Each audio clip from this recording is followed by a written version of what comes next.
பிள்ளைகளை என்ன பண்ணுங்க, சத்தியத்தின் வழியில நடத்துங்க. நான் சொல்லுகிறேன், நீங்கள் முதிர் வயதா இருக்கிறப்ப நீங்க சொல்லி கொடுத்த சத்தியத்தை, நீங்க வழி நடத்தின அந்த சத்தியத்தின் வழியில நடக்கிற அந்த பிள்ளை உங்களை கைவிடாது இருக்கும்.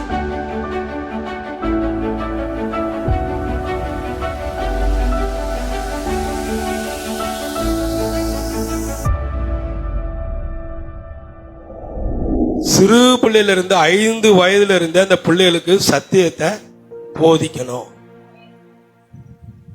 நாங்க போதிக்கிறோம், நல்லா இருக்கிறோம். அந்த சத்தியத்தை நாங்க கேட்டதுனாலதான், இந்த சத்தியத்தை அதிகமா நாங்க விரும்புகிறதுனாலதான், அதனால இந்த சத்தியத்தை உங்களுக்கு போதிக்கிறோம்.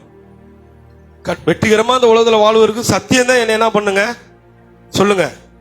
சத்தியம் தான் என்னை விடுதலை ஆக்கும். அப்ப கேட்க கேட்க தான் என்ன பண்ணும், அந்த வெளியில வரும். கேட்க கேட்க தான் வரும். அப்ப சத்தியத்தை நம்ம கேட்க கேட்க தான். அப்ப நான் சொன்ன உங்களோட பிள்ளைகளை சத்தியத்தை சொல்லிக் கொடுங்க. சத்தியத்தின் வழியில பிள்ளைகளை நடங்க.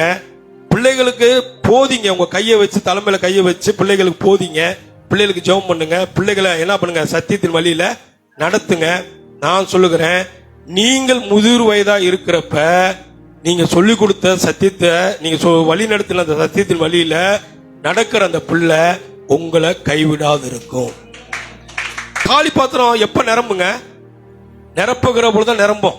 ஆமே, காலி பாத்திரம் எப்ப நிரம்பும், நான் அதை நிரப்பணும். அப்பதான் காலி பாத்திரம் என்ன பண்ணும், நிரம்பும். அப்படி நிரம்ப நிரம்ப நிரம்ப நிரம்ப நிரம்ப அந்த நிரம்பின காரியம் முதிர் வயதானப்ப, தள்ளாடுகிற வயதானப்ப, உங்களால ஒன்னும் செய்ய முடியாம வாழுகிறப்ப, நீங்கள் சொல்லிக் கொடுத்த, நீங்கள் அந்த பிள்ளைகளை வழி நடத்தின அந்த சத்தியம், அந்த பிள்ளைகள் உங்களை போஷித்து காப்பாற்றுவார்கள்.